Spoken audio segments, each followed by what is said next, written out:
acompañando as comunidades educativas dos dous colexios de infantil e primaria, o CEIP Luís Seoane e o Valle Inclán. Acompañamos en primeiro lugar a comunidade educativa do Luís Seoane, arroupando a súa directora, a María, que acaba de sentirse presionada, coaccionada por parte da Consellería de Educación para dimitir. Estivemos tamén reunidas coa AMPA, cunha representación de membros da AMPA, que nos trasladou toda a inseguridade que senten á hora da aplicación de protocolos que entenden que non son claros sobre o coronavirus e, sobre todo, a inseguridade que senten ante o funcionamento e a aplicación destes protocolos no caso do transporte escolar.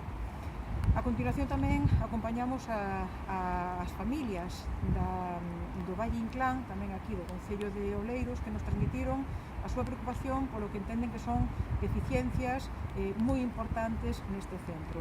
Nos dous casos insisten na importancia de dotar os centros educativos de máis profesorado.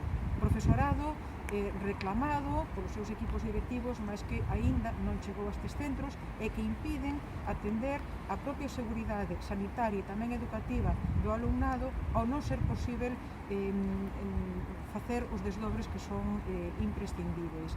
Por lo tanto, dende o Parlamento Galego comprometémonos con estas familias dos colexios de primaria de Oleiros a levar a súa voz, a levar esta problemática que recollemos dentro do Parlamento.